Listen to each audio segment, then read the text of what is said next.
Hello, bonjour, good afternoon, everybody. My name is Eric Chapuis, Business Advisor at the World Trade Center, Winnipeg.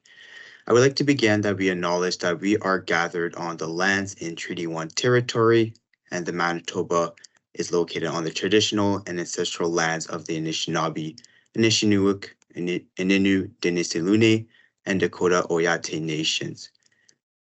We acknowledge we are also on the homelands of the Red River Métis, and that northern Manitoba includes lands that were and are the ancestral lands of the Inuit. The WTCW team respect the treaties that were made on these territories and acknowledge the harms and mistakes of the past and present throughout our nations. Thank you for joining You've Been Hacked, Protecting Your Business from Cyber Attack, which will be presented by Mathieu Manaigre. My name is Mathieu. I'm the founder of Avenir IT. Here we go. And so we've started in 2008. Just recently we've received some pretty good capital backing, if you will, to really allow us to fulfill our mission. Our two goals really is to be the best place to work in Winnipeg and the most loved IT company in Canada. And so we're really excited that we're going to be able to do a lot more expansion across the country. We are in the Exchange District here in Winnipeg. We have a team of about 22 or so folks that work here. And we're proud of many things. The two that we're most proud of is we've been rated top 3 in Winnipeg since 2019, and also top 50 best managed IT company in Canada for the last 7 or 8 years. The top 50 is huge for us. I think this past year there was over 2,000 IT companies that tried to get that award, and so we're really excited about it. I promise we didn't purchase this award. It's a real legit thing. So that's a little bit about us. Before we get started on this on this whole cybersecurity thing, I really truly believe that cybersecurity needs to be more of a corporate core value, as it is, a good to have, or if we have the budget, we'll spend this there. I think the market's obviously shifting there, and I really think that it's important that as business owners, we really start thinking about this more as a core value, that clients, expect that we're going to be protecting their data and taking security, really seriously. So I'm going to jump in right in there. I'd like to start off with some historical cybersecurity facts. I think it's always kind of fun to start with that. And so the first cyber attack actually happened in 1988. So in 1988, a fellow by the name of Robert Morris, really, he wasn't trying to be malicious. All he wanted to do was he wanted to try to gauge the size of the internet. Smart guy. Internet at this point is maybe about 5 years old. Keep in mind that security back then is very light. If you're going to work and you even have a login, it's a username. There's no passwords needed. So he built this piece of software. He wanted to figure out how large the internet is. However, this piece of software kind of went out of control and created a little bit more damage than what he expected. In the end, he got away with a $10,000 fine, 3 years of probation, 400 hours of community service, because of what had happened there. But interesting story about Robert is he ended up becoming a professor at MIT in computer science and artificial intelligence. And so a really kind of neat event there. 1 year later, in 1989, there's a fellow by the name of Joseph L. Pop. And so he was trying to get a job at the UN and did not get this job. And so he was apparently quite upset about this. And so the UN had put together an event around AIDS. So to kind of learn about, and so they had all these scientists and politicians and professors in to discuss, AIDS and the cures and everything else. And so Joseph showed up at this event with hundreds of floppy disks. I mean, those 5 1/4 I can't tell who's on the call, and so what the age group here is on the call. But if you remember some of these floppy disks, so he showed up to this event, had hundreds of these disks, and he's handing these out to professors, politicians, scientists, and telling them, hey, my research is on this. There's instructions on what to do with it. Well, go figure. These people go home, they slap it into their computers, they follow the instructions, and it encrypts their drives. And asks the victims to send $10 to PO box in order to receive instructions on how to decrypt this. So ransomware, the first ransomware attack in 1989. And so we often think that ransomware is a lot newer than that. So I always think this story is kind of interesting. Again, not the brightest fella, because he's sharing his PO box. He's very easy to track down, to find. He gets arrested, but gets off with not a whole lot because he was deemed to be unfit to stand trial. So yeah, and I think actually he just passed away a few years ago. 2016 marked the first and largest successful cyber attack against a bank. In this case, it was the bank, the Bangladesh National Bank, and they got away with $81 million. I'm pretty sure it was using the SWIFT program, which they still use now. And the attempt was actually to steal closer to $800 million. What's interesting about this story, and if you guys have ever seen the movie Office Space, similar to that, where they were kind of just trimming some money, they caught it at $81 million. They never got that money back. They never figured out who stole the money. It was a mixture of an inside job and outside and everything else. But $81 million was pretty significant theft, a cybercrime that way. And finally, in 2021, and I wish I had a more current stat, but in 2021, Canadian businesses, and just Canadian businesses, spent over $10 billion on cybersecurity, and an estimated that doubled to $20 billion in 2023. So that's quite interesting as well. All right, next, just kind of share some examples of some of the bigger or more interesting cyber attacks that have happened around the world. One that I find really interesting is one that happened in 2021. It's in a small town of Oldsmar, Florida. And so what's happening there is one of the workers there is at his workstation, and he notices that his mouse is moving around. He thinks nothing of it. It's probably just his IT department wanting to do something. He steps away, he comes back a few minutes later, but on the computer, they notice that they're adding chemical to the drinking water. I probably should say this is at a water plant or water facility in that town. Starts raising the chemical in the drinking water to a level where it could have been toxic and potentially have killed people or made them extremely sick in Florida. So this would have been, potentially a cyber attack that could have caused actual bodily harm or death, which is insane. Luckily, the technician was smart enough to unplug everything, reverse and ensure that everything was good. In 2023, I'm sure we've all heard of this one here, MGM Casinos. They suffered a week-long outage caused by a ransomware attack, which was likely due to social engineering. And so my understanding as to what happened here, phone call, pretending to be an IT department, reached one of the employees, managed to get access, and then do its damage.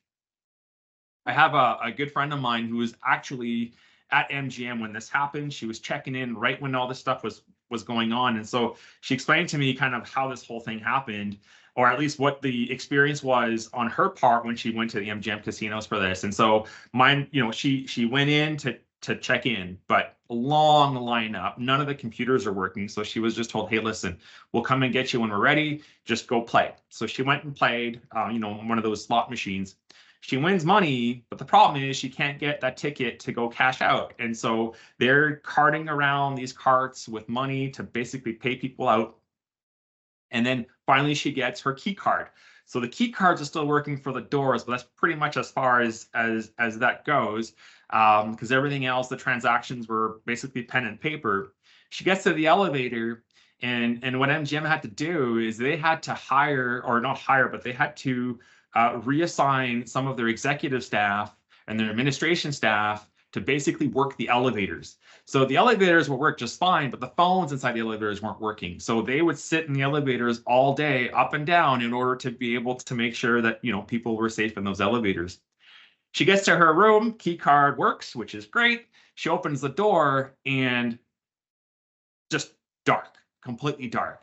So I'm not sure who's been to one of these bigger Vegas hotels. It's really neat. When you open your door, typically your blinds will open slowly, your television will turn on, your lights will dim on, and all these things. Nothing. Pure darkness. She wasn't able to open her blinds the entire week that she was there. And they actually ended up bringing in some table lights, because even the lights were set up to be through the network that was affected by this. So all these things that you probably wouldn't consider as part of the cyber attack, but it was really quite an interesting story. Again, in 2023, I want to say this was a bit later, probably in October or so, and it's 5 Ontario hospitals got hit by a cyber attack. And they decided, you know what, we're not paying the ransom. We don't trust the ransom, which is probably the right move. But they decided to instead rebuild their entire network from scratch. And so what that meant is they had to ship out, all their patients from those 5 hospitals to another hospital that hadn't been hit in order to take care of them while they took the time to rebuild that whole network, which was an interesting story. The last one that I have for you guys is a recent one. So this is this year, beginning of the year, and this one here is very, very, very scary. And so what happened is this finance worker from a firm in China was actually tricked to pay $25 million using a deepfake technology. And so what that means is this person was having a face-to-face meeting over Teams, just like we're doing right now. And on the other end, it looked like his boss. It sounded like his boss, but it was not his boss. And so the CFO, I think it was, on the other end. And so again, using AI and new technology, they were able to fake this person on a video call and get them to send $25 million. So it's an interesting world that we're getting into.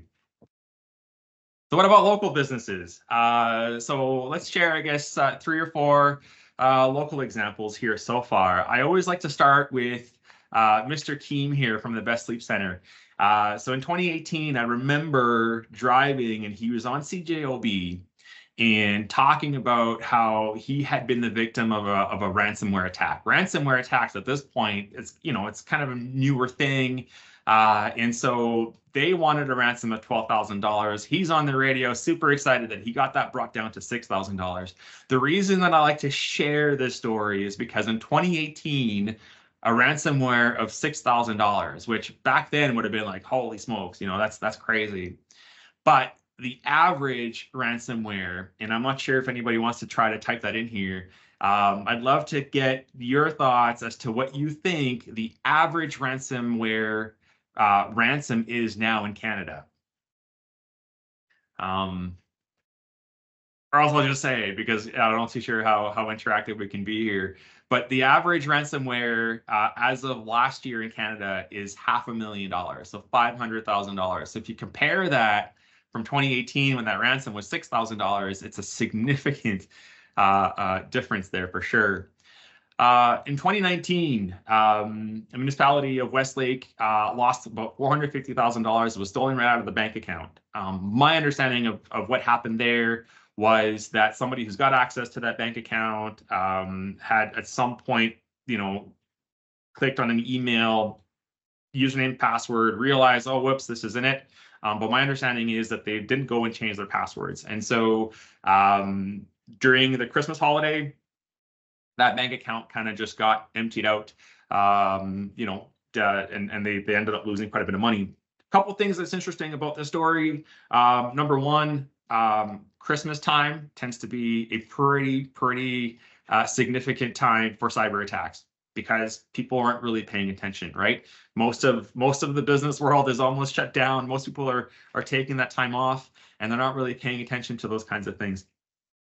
The other thing that's really important to note about the story is that banks typically will not protect you from cybercrime. So banks will have a CDIC, typically that'll protect you for about $100,000 for teller mistakes. But if your password gets compromised, if money's stolen out of your bank account, that will not get covered under the CDIC. In 2022, Santa Monica Center got hit with a pretty significant cyber attack. Lots of information from the children, the families got compromised in that cyber attack. Interesting story on that one there is oftentimes we get asked by the Free Press to, talk about some of the cyber attacks that are going on. The reporter in this case, his daughter goes to Santa Monica Center. And so he shared with me, how he was worried initially when this happened, and about a year later, actually, finding what happened after that, so that there had been attempts to get loans and everything else under her daughter's name, which is definitely very, very concerning. Finally, the University of Winnipeg, again, this is probably about a month ago or so, where my understanding of this one is, so the hackers had been in that environment for a while before they were discovered. And same thing, staff, students, a lot of their information got compromised during a cyber attack. More recently, last week, I'm sure we've all heard about London Drugs and how that took out basically all the London Drugs for, I think it said about a week, from Manitoba all the way to the West Coast. So all these different attacks that are going on, which is some scary, scary stuff. So at the end of the day, it's a question of when. It's a question of when you're going to get hit. And the reality is that your information is most likely already on the dark web. Either it be passwords or bank info, credit card info, SIN numbers. So what we try to tell people is just assume that information is out there and that you've got some compromised passwords. And so, as long as we follow some proper, password health and those kinds of things, we should be okay. But just assume that information is out there. Don't wait until you get that email that tells you that it's out there. There's just all these corporations that are getting compromised, including the CRA that got hit a few years back. And so just assume that information is out there. So at the end of the day, phishing remains the star of the cybercrime world. And so phishing makes up for about 90% of cyber attacks. We'll dig deeper about what phishing is. I'm sure by now, a lot of this stuff is becoming a bit more, we hear about this a lot more, but I really want to focus on phishing just because, again, it's 90 to, greater, and I think it's 93% of the cyber attacks are caused by phishing. So phishing, all that is basically when you receive an email, and now more frequently text messages and phone calls, Facebook messages, any kind of messaging that is directed towards you to trick you into sharing some form of information, passwords, bank info. I still get phone calls or hear stories about people who, believe that their boss is sending them emails and they want Amazon gift cards. I mean, we're still, there's still a lot of that stuff going on, but typically that's what phishing is. And, it doesn't matter the size of the business. Phishing affects absolutely everyone. And they're getting, I feel they're getting better and better and better at finding emails or communications to really trick you into sharing that information. So again, believable emails requesting personal information. So oftentimes they'll send you to a fake QuickBooks Online page or a fake CRA page or a fake Netflix page, whatever, to get that information from you. They are crafted to fly under the radar. And so what I mean by that is, great, we have an anti-spam, and great, we have quarantine, and we can block the majority of those emails.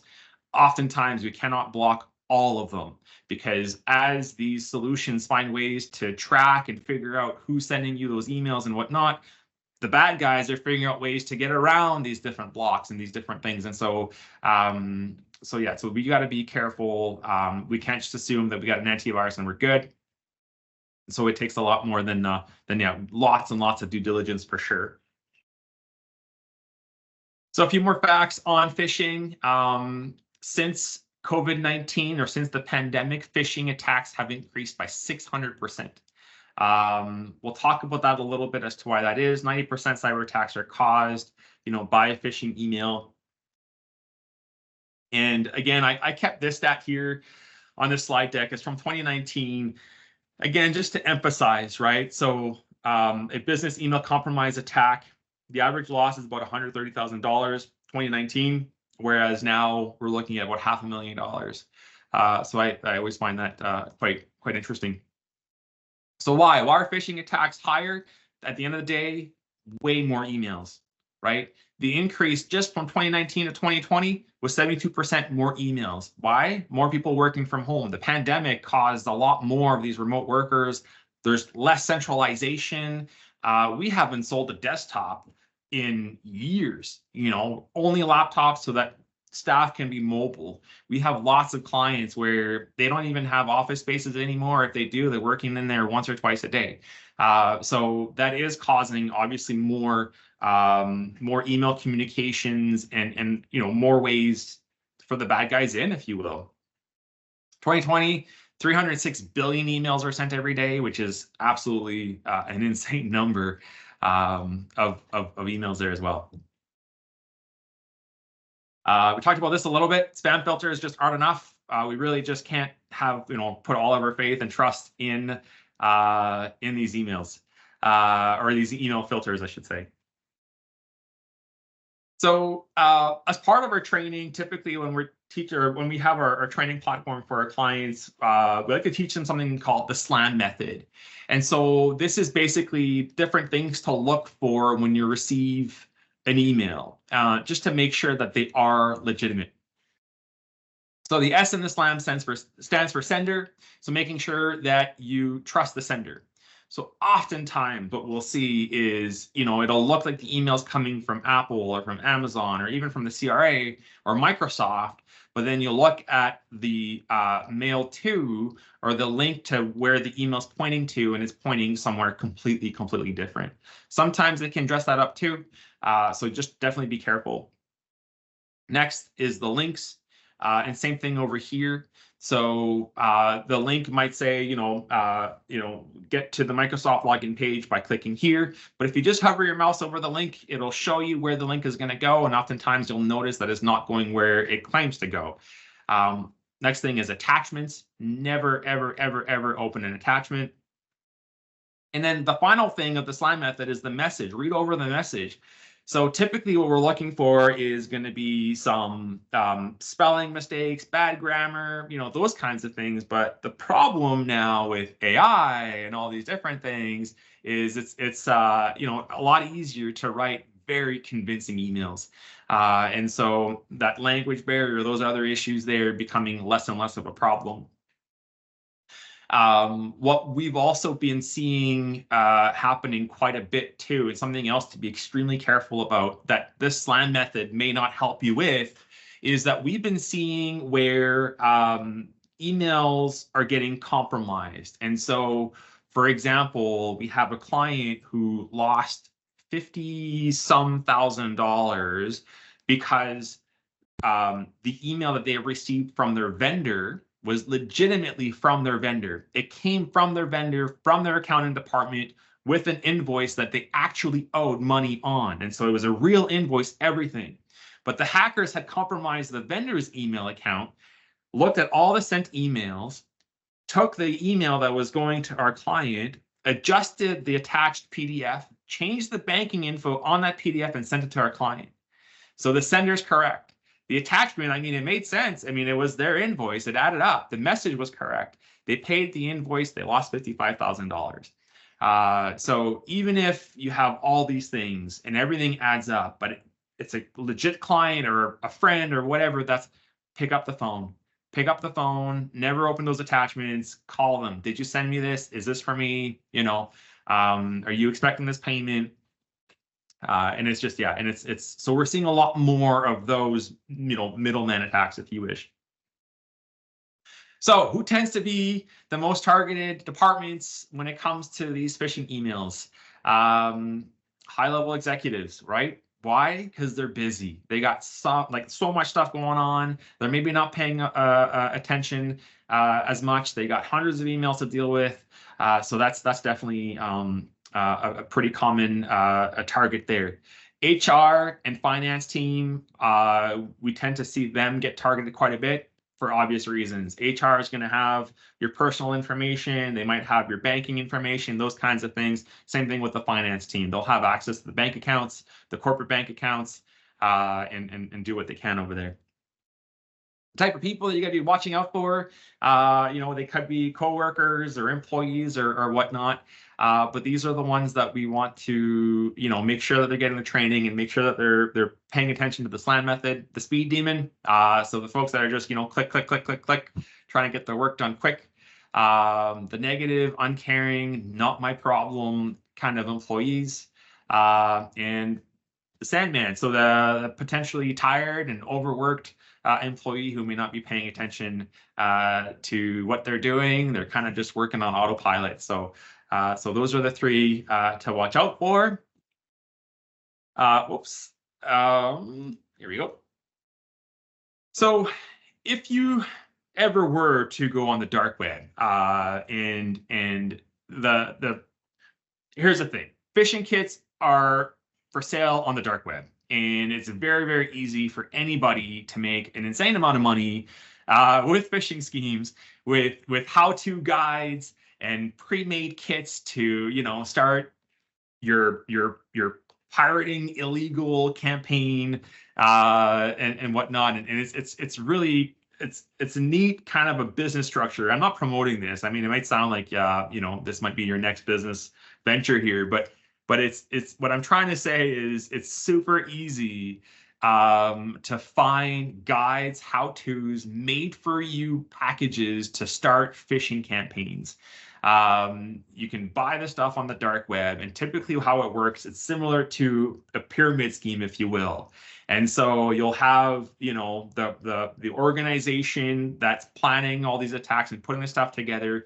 You do the attack, you funnel that money to their banks and to their cryptos, and then from there, everybody's kind of making their money that way there. So they're nearly impossible to take down because of how they've encrypted everything. It's a really, really quite a scary thing. Now, this is all on the dark web. And so oftentimes you might be hearing lots about the dark web and all these horrible things that the dark web is. But in reality, the dark web has a lot of advantages too. So dark web is often used even by organizations like the CBC will have their news available on the dark web so that countries that maybe aren't allowed or where the internet's filtered and whatnot, well, they're still able to access that through the dark web. So the dark web isn't necessarily a bad thing. However, it does allow criminals, the ability to sell some of this stuff on the dark web. If any questions so far, am I moving too fast? Please let me know, unmute your mic, raise your hand, anything at all. I do have a question. Sure. Have you been seeing any of the phishing happening with the unsubscribe buttons at the bottoms of emails? Because we all see those emails that, legit ones that, I don't want to get this newsletter anymore. And have people been targeting that unsubscribe button? That's a great question. And so typically what we tell people is to not click the unsubscribe button.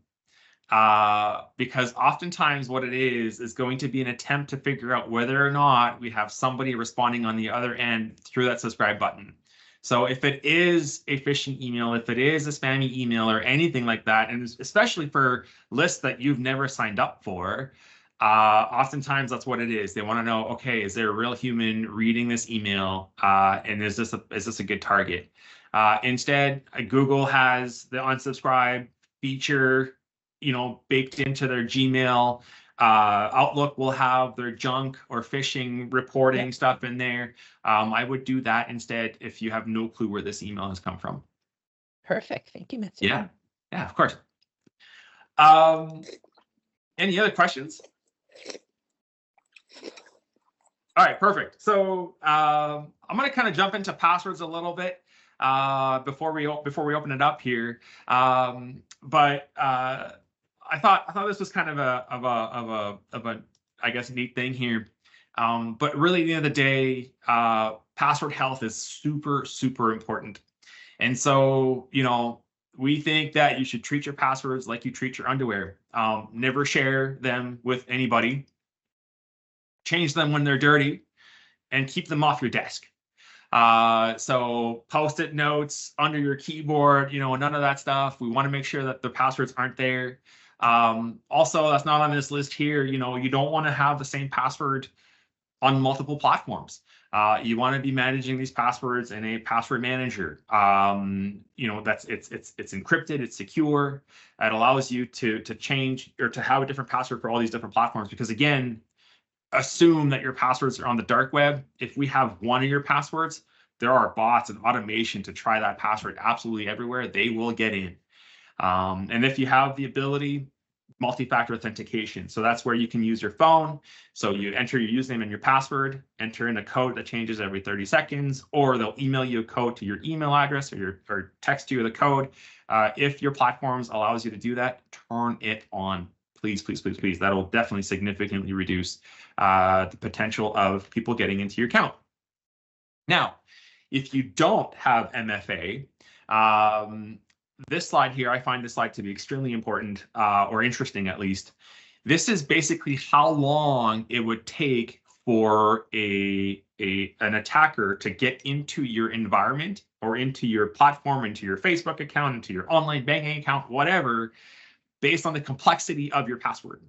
So if you have a numbers only password, up to 10 digits numbers only, your password can get cracked instantly using automated tools or whatnot. Even if you have 15 characters, numbers only, 6 hours. So lowercase letters, it will take less than an hour, even if it's 10 characters long. And so that's why us super annoying IT people asking you to change your password every 3 months. We're asking for numbers, lowercase, uppercase letters, symbols and those kinds of things, because right over here, when we're doing 12 characters or more, if they're trying to force or to brute force your password, it will take them 34,000 years to crack, as opposed to 25 seconds to 3 weeks if you have a very, very simple password.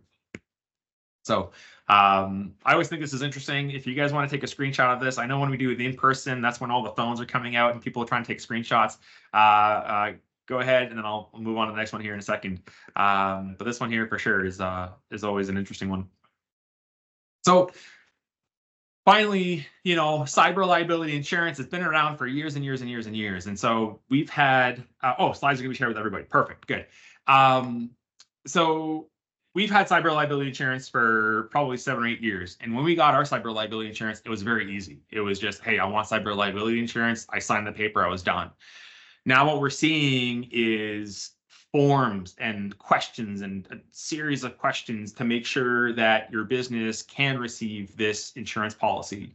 Now, I honestly feel that it's very important that every company, every business has cyber liability insurance.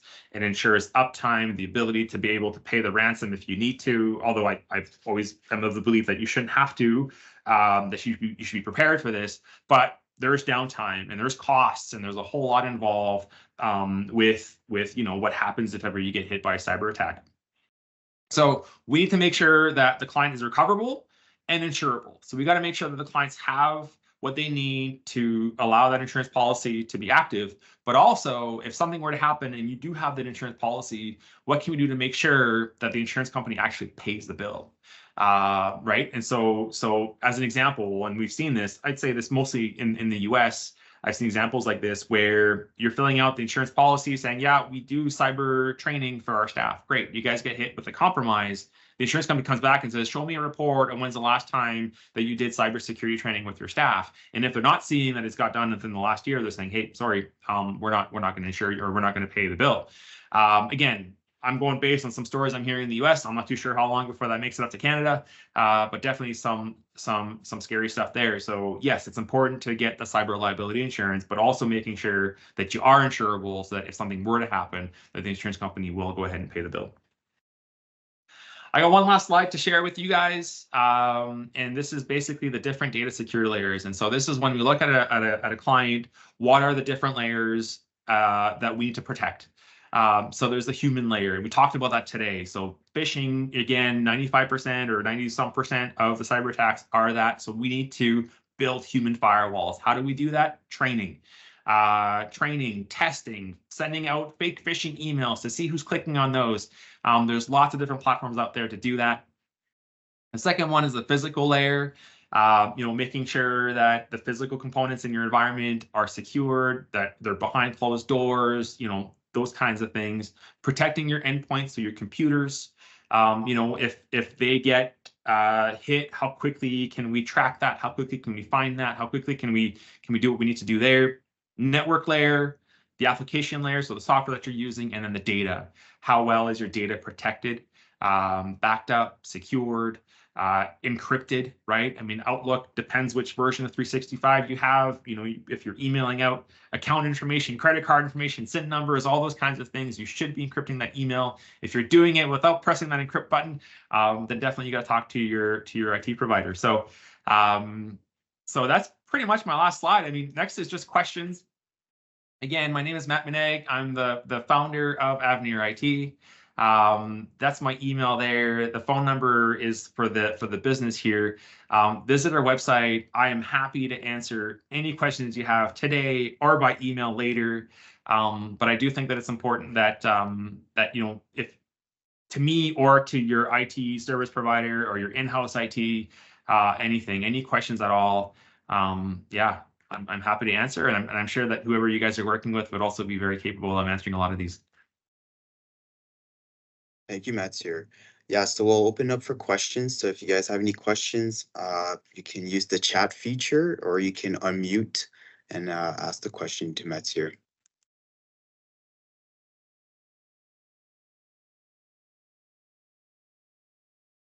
I guess I'll kick off with the first question here, Mathieu. What are the best practices, like as a small, medium-sized business? Like, what are some stuff that you should keep in mind, or you should do to protect your business? So define small business. Are we talking one or two let's people? Just say, or yeah. Let's just say a startup. Okay. Yeah. So startup. I mean, if we're talking, under 4 or 5 people or whatnot. I mean, at the end of the day, I think the most important thing is, again, building that human firewall, making sure that we understand what's the threat, even if those emails look and they're coming in, they look legit, they're coming from the right place, kind of making sure that that's good. I think those computers need to get protected. They need to have, I didn't really talk about this, but there are different types of protection on the desktop side. So antiviruses becoming obsolete, right? And so the antivirus we've heard about, it's still a pretty common thing, but what an antivirus does is downloads a list of threats that are out there, runs scans on your computer twice a day, lets you know whether or not you have a virus. To me, obsolete. You're always a few weeks behind. What you'd want to be looking for is something called an EDR. So it's an endpoint detection and response. What that does, it's a little bit different. And so it looks more at the behavior of the computer, the behavior of the user for anything that is outside of the norm. And so typically those are also going to be those types of solutions that will allow you to, better track ransomwares, encryptions, those kinds of things. But definitely what I would recommend there is to make sure that, and maybe your antivirus does offer EDR features, but basically to look for that as opposed to just a basic antivirus that's doing those scans. Awesome. Oh, I got a question here. For your client that lost the $55,000, what responsibility does the other party have legally since the information came from their system, which was obviously compromised? That's a really, that's a neat question, because the client asked us that too, because their vendor refused to accept responsibility for it. The bank refused to accept responsibility for it. And then the client was like, well, shoot, man, this isn't my fault. I don't know who ended up paying the bill. At the time, our client was claiming that they had lost that $55,000, and I'm not too sure whether or not they had received it or gotten it back, or if the client got the insurance. I have no clue what happened on that side. But that is one of those really tricky questions.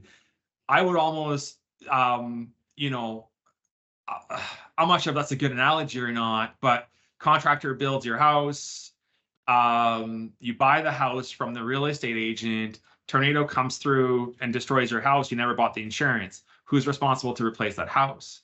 Right? And so it's a really tricky one. We did have another really interesting scenario happen on the same kind of idea as the client that lost the $55,000. And what happened is, again, it was a vendor had been compromised, and or it was a man-in-the-middle attack, one of the two. And so what happened is there's a conversation going back and forth between the vendor and the buyer. And at some point, vendor or the bad, we'll call him the bad guy, the criminal, went in, created a domain name that was almost identical to the vendor, took over the email conversation, made it look like a reply, asking them to change where to send the payment. So again, man-in-the-middle attack. So either somebody is compromised the email account, reading it, or between point A and point B and accessing those emails. So some really, really scary stuff there. So for sure, question everything when you're receiving those emails, even if it's coming from the right source. So I'm sorry, Tessa, if I didn't even answer your question. I tried. So hopefully that's good. Yeah. I think Stephanie has her hand up. Stephanie, if you want to unmute. Hi. My question is, like, how secure are, I don't know if it's like Microsoft Edge or Google Chrome, but like, you know, when they ask, do you want to save your passwords? Like, how secure are those? And should we do that? Because if you're doing, you know, like a 12-digit password that has uppercase, lowercase, and everyone's supposed to be different, it's hard to remember them all. So that's a great question. So the answer to that question would be no. Do not save those passwords using Chrome or Edge or Firefox. The only one that I trust is if you're a Mac user using Safari. And the reason I trust that is because Safari will encrypt that password with their keychain or whatever it's called, whereas Chrome and Edge and Firefox doesn't. They store those passwords and usernames as a plain text file on your computer. So when we do a cybersecurity analysis on our clients, we'll easily be able to tell you every single password that they have. And the information that we collect on these cybersecurity analysis are no different than if you would have clicked on the link. That's how easy they are to get to. So I would strongly recommend that you don't use that feature in Chrome. Can you recommend, so I got Dimitri online, can you recommend any software solution for a small company? And then I got Unverified who said Brave is also a good alternative for Windows users to encrypt their saved passwords. Awesome. Brave, I believe, is either a Chrome or Firefox based browser and they focus on cybersecurity. I don't want to put my name behind it. I've heard about it. If this person says it's great and they're having a good experience, that's great. But yeah, so definitely there's some browsers out there that are a bit more cautious when it comes to that. So can you recommend software solution for a small company? That's going to be a bit tough. Depends what size you are. And I know I'm an IT company and we service businesses. So I'm going to tell you, hey, you should find a company that you trust that can help you with this, sort of like you would get an advisor to help you plan your finances and whatnot. So there's the whole self-managed versus, having somebody else look this over, because it's really hard to set something and forget something when it comes to cybersecurity. Like, we have people here that are reviewing alerts. We have people 24 hours that are getting alerts on cybersecurity stuff and getting people involved. So a specific software for the whole collection of cybersecurity, I don't know that I have anything specific to say. The whole talk about antivirus versus EDR, I would look at a Sentinel-1. If Sentinel-1 is a great platform to use, it's an EDR, it's an amazing solution. We do use it for some of our clients. It's not our product of choice. The ones that we do are typically meant for larger businesses and for allowing us to do a bunch of stuff. But if you're not there, I would say Sentinel-1, SENTINEL space ONE 1. Yeah. Cool. Any other questions? If nobody else does, I do. Have you seen a lot of, since the pandemic, QR codes have become more prevalent? They had disappeared before COVID, but they're coming back. Yeah. Have you seen attacks being originating from those QR codes? So I personally haven't seen a whole lot there, which doesn't mean it's not happening. At the end of the day, again, if we are, doing those QR codes, similar to emails, right? When you're on, oh, I just dropped my phone here. When you're on your phone and it'll kind of tell you where that link is going. Sometimes it's a shortened link, so it's a bit harder to tell. But I would just make sure that link makes sense. And then if you do go farther than that, and that shortened links become the full link, making sure that you're on the right page. Or same thing, if you get a phone call and you think it's, oh, it's CRA calling, blah, blah, blah, blah. Awesome. I hang up the phone. I look up the CRA's phone number, I call them direct.